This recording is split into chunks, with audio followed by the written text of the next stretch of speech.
You wake up in America. You don't buy anything unusual, no luxury, no splurge. You pay rent, buy groceries, fill your gas tank, renew a subscription you forgot you had. And somehow, your money is gone. Not slowly, not dramatically, just quietly. What's strange is that nothing feels broken. The shelves are full. Jobs exist. The economy, we're told, is strong. And yet living here feels heavier than it did just a few years ago. That discomfort is not in your head. It's built into the system. And to understand why living in America is more expensive than ever, we have to start with an uncomfortable truth. Prices didn't rise by accident. They rose by design. Not because of one villain, not because of greed alone, but because of how modern America learned to survive its own success. Let's rewind. For most of the 20th century, America's promise was simple: work, earn, save, move up. One income could support a family. Housing was boring but affordable. Healthcare was something you worried about later. College was optional. The system rewarded patience. Then something changed. Not overnight. Quietly. Layer by layer. It started with a belief, a very powerful one. That economic pain could always be delayed. Every time America hit a problem, recession, war, market crash, the response was the same. Inject money, lower interest rates, make borrowing easier, and it worked. Again, and again, and again. Each crisis was softened. Each crash felt less deadly. Each recovery felt faster. But there was a cost. A cost that didn't show up on the bill immediately. Think of the economy like a house. Instead of fixing structural cracks, America kept turning up the heat. Warmer rooms, happier occupants. No one complains until the foundation weakens. Let's talk about the engine behind rising costs. Debt. Debt isn't bad by itself. It's a tool. But America didn't just use it, it built everything around it. Government debt exploded. Corporate debt ballooned. Household debt followed. Debt made growth look smooth, predictable, permanent.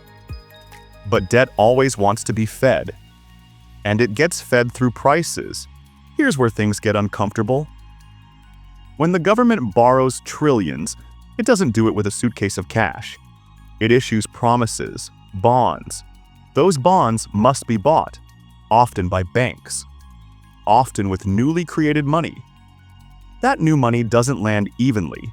It enters the economy at the top, financial markets, large corporations, asset owners, and only later trickles down, if it does at all. By the time it reaches everyday people, prices have already adjusted. Housing, stocks, education, healthcare. They rise first, wages rise last. That's not a bug, that's the sequence. Now let's zoom into housing, because this is where Americans feel the squeeze the hardest. Home prices didn't just rise because people wanted houses. They rose because money became cheap. When interest rates drop, borrowing explodes. Investors pile in.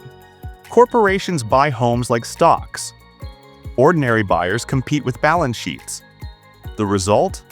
Homes stop being places to live. They become financial instruments.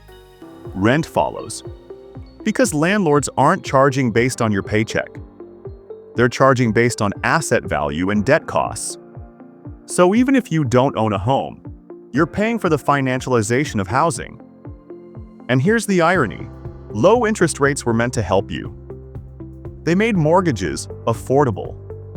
But they also made prices soar, so you borrow more, for longer, at higher totals. You didn't win, the system did. Now let's talk about groceries. Why does food feel expensive even when supply chains recover? Because pricing today is not just about cost, it's about expectations. Companies learned something during inflation spikes. Consumers will absorb more pain than expected, so prices go up fast. And come down slowly, if ever. Add to that consolidation. A handful of companies control massive portions of food production, shipping, and retail. Less competition, more pricing power, and higher prices stick. Healthcare is even stranger. In America, healthcare prices aren't based on treatment.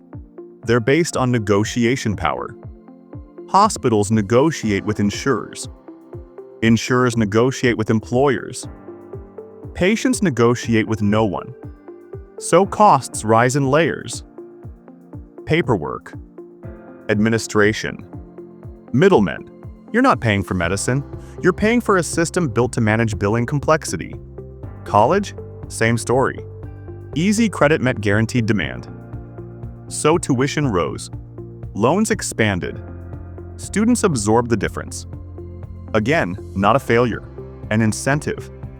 Now here's the part no one likes to say out loud. Inflation helped America manage its debt. When prices rise, the real value of old debt shrinks. What the government borrowed years ago becomes easier to repay in today's dollars. Inflation is a tax that doesn't need a vote. But for households, inflation is brutal because wages don't auto-adjust. Savings lose value. Fixed incomes get crushed. So the system solves one problem by shifting pain elsewhere. And the pain shows up in your daily life. Subscriptions feel endless. Insurance feels opaque. Everything feels slightly overpriced. All the time. Now zoom out. America didn't become expensive because it failed. It became expensive because it avoided failure for too long. Every crisis was postponed. Every correction softened. Every imbalance absorbed with more money and more debt. Until the cost of stability became instability for regular people. The economy looks fine from 30,000 feet. Markets rise, GDP grows, jobs numbers look decent.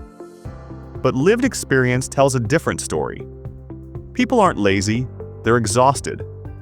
Working more, saving less, falling behind anyway. And here's the quiet risk.